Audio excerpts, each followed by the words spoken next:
Hi everyone, and welcome to the review of round five. Doing things a little bit differently today. I have my picture in the corner, so if just in case you don't know what I look like, or if you ever meet me, you'll know who I am. And this round looks like a car with no name has leaped to the top of the scores. Very interesting, with a 97% rank. And then we have Ms. Liz Motor Vehicles, KJK Motors, Sammy's Motors, Leopard Motors, rounding out the top five. And we see that we range in points from 700 all the way to a negative 100. Okay. If we look at gross margins, we see that gross margins are now for the top teams in the 60 percentile. So that's good. That is in the top 90% of this percentile here, again, ranks the past 5,000 teams have played the simulation. So my students are doing the top, performing the top 10% of this simulation, at least some of my students. And everybody, just almost everybody's in the top 50% of performance as far as gross profit margins go. If we look at stock prices, we have Speedy Brook Autos is number one with $145 per share, and Sammy's is number two with a very close 143, and Enigma is third with 142. And we go all the way from 145 down to 41. So why is there such a big difference in stock price? Well, what motivates stock price? Well, that is earnings. So as companies make more money in profits, profits belong to the shareholders. Other people see, hey, this company is making more profits than the other companies, sell those companies and buy this company, just like you would do in the real world. Okay, so return on equity.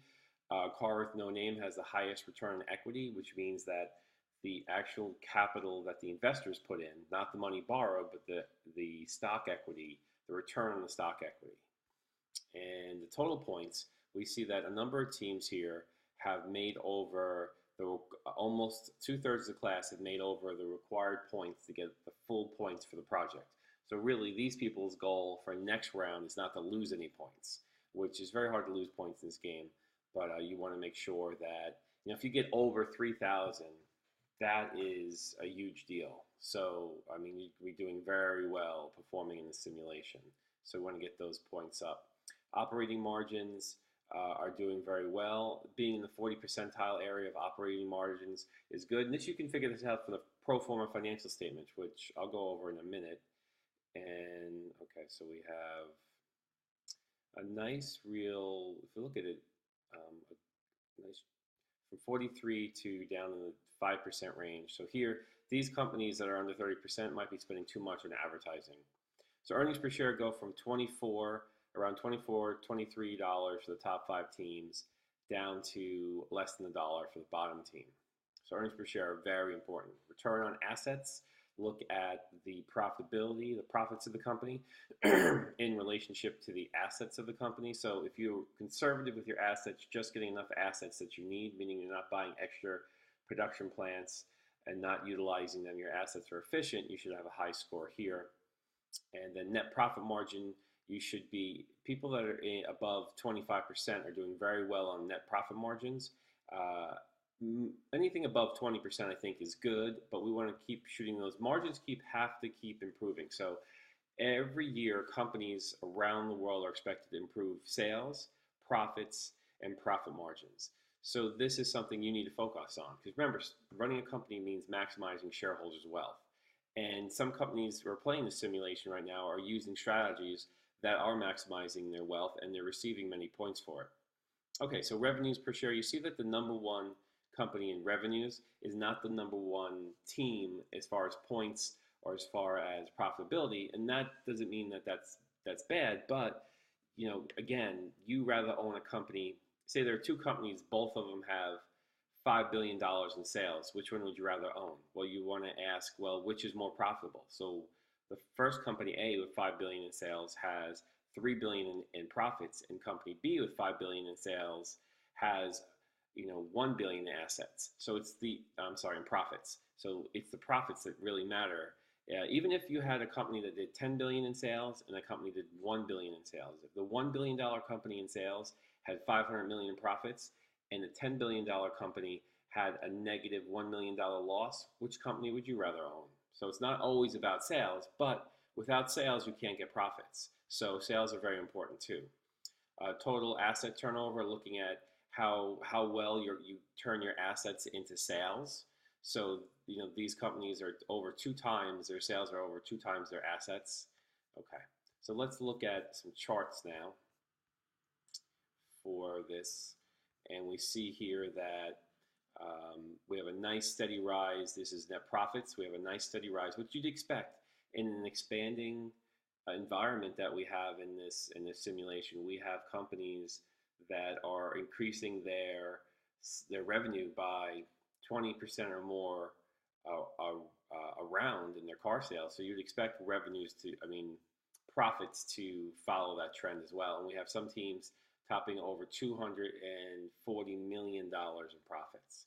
If we look at points have been pretty fairly steady. We had some companies who turned it around. How did this company turn around their points and get 880 points last round?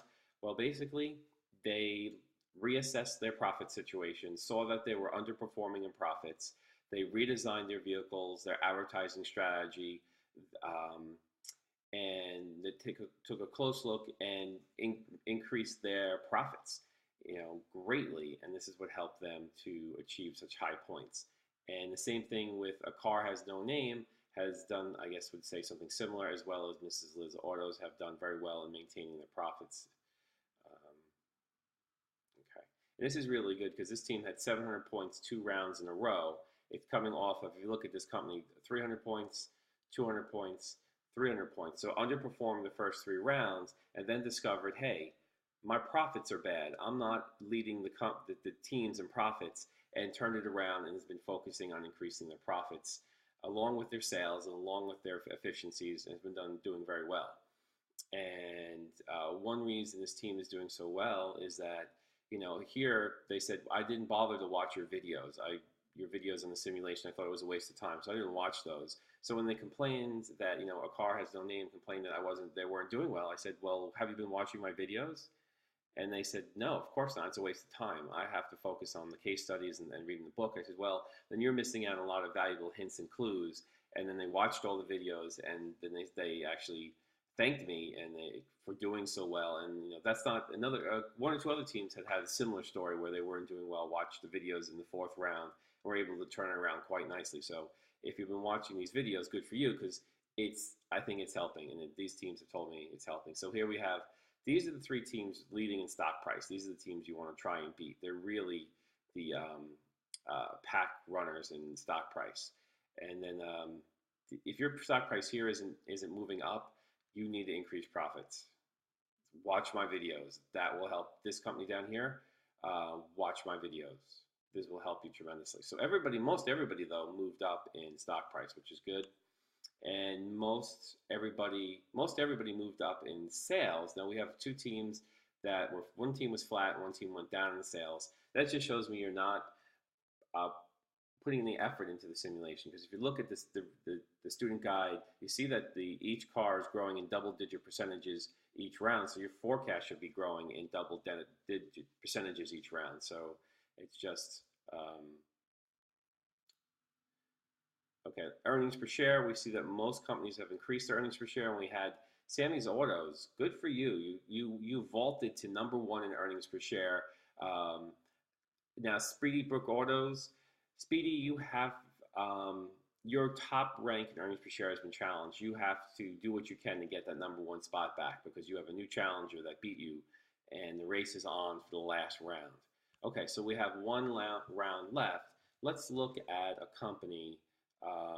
Let's look at A Car With No Name. I guess it's a pun on A Girl With No Name from Game of Thrones, which is really popular right now. So we see that as far as sales, they really leaped their sales up fast, and their profits have doubled and doubled again. So that's why they're making so many points. So their profits in relationship to their sales. Actually, this was profits. Yeah, they doubled their profits. Profits were relatively flat, doubled their profits, and doubled their profits. So 700 points, 700 points. And then their sales went from 200, doubled their sales to 500, Not quite double the sales, but still significantly increased their sales and their profits. As we know, the profit story, they kept doubling their profits. So we see their stock price rose from being the $20, $30 level all the way. So they went from $30 to $100 in 2 rounds. So your stock price really will respond when your earnings per share go from $5 to 11 to 22 in 2 rounds. And if we look at their points, again, they were an underperforming team, and now they're an overperforming team. The key thing is, can they maintain this for the last round? So in the last round, it's important that you focus on, again, first you start your sales page and you focus on increasing your profit margins. Your profit margins, gross profit margins, have to be higher than last round. It should be in the 60 percentile or higher going into the last round. You should focus on your sales forecast. Read the student user guide. Look at the projections that they put in there and look at how you're doing. Look at your team analysis charts page at the bottom. It will show your sales versus actual. So your demand versus your actual sales, and see if your demand is much higher than your actual sales. You need to figure out, reassess your forecast. In the marketing page, you want to market in a way that you're not over marketing, you're not giving up all your operational profits by excessively advertising. In production, you want to manage your assets in production. Don't buy more factories than you need. And in finance, you want to manage your finances. You want to start paying down debt, buying back stock, and making sure you have a surplus. Okay, so that's my quick 12-minute video wrapping up round 5. We have 1 round left. Let's not slack off on this last round. It's very important to lock in your full 100% score on the simulation. And I look forward to talking to you again to the final wrap up of our simulation.